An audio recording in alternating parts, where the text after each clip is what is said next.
Merry Christmas. This is Brother Rob speaking to you from the Brothers Chapel. Wishing you all a Merry Christmas and a Happy New Year.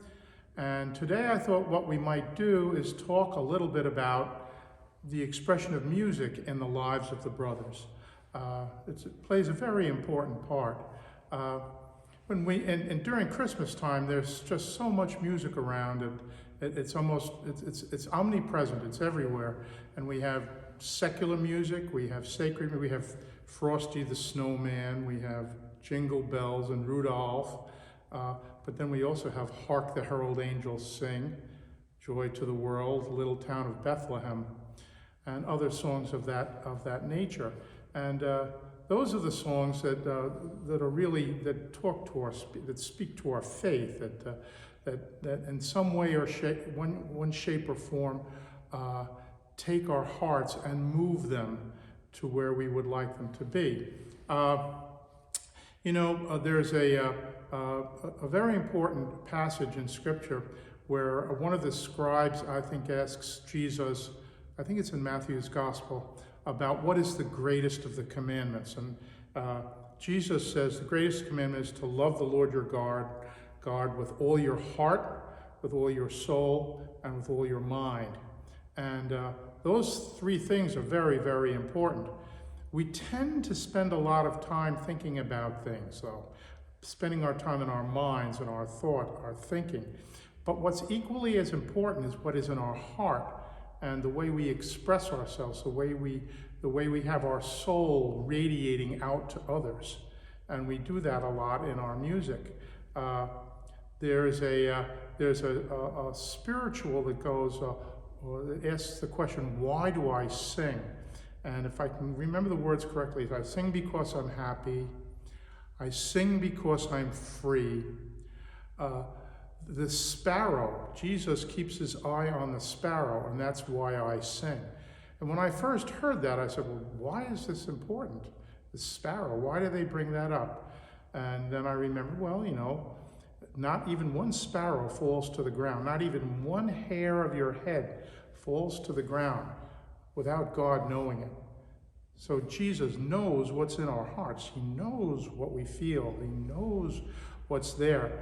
And so it's important for us to express that in a physical way.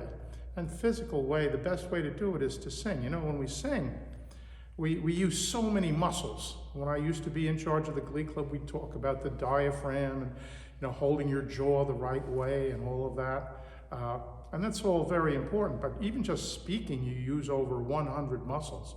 So if you're putting yourself into your music, you're using way more. You're using your hands, you're using your neck, you're using your mouth, your lungs, you're using everything. You're really physically involved in it.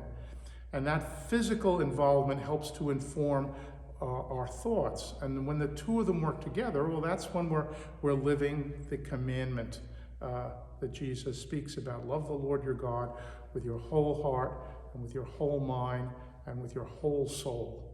To put ourselves into that would be really important.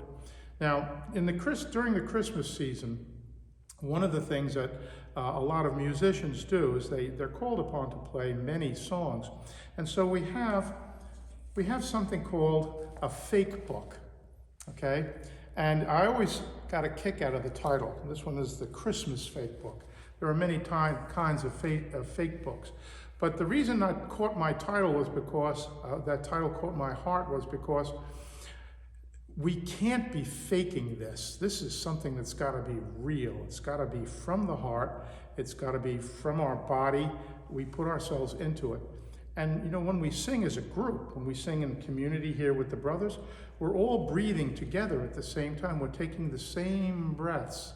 So there's a sense of communion to it as well. A union with, communion, union with. And that helps to create that spirit of proper worship with the Lord, because it's not just me and Jesus, it's all of us together. And when we sing, we give a group response, this communion of saints, all of us together in worshiping God and putting our hearts and our minds in the same place. That's really what music is about, to put ourselves all focused on one thing, to remember that the sparrow doesn't fall to the ground without Jesus knowing it. And that's the reason why we sing. We sing because he cares about us. He loves us. He wants us to love him in the same way.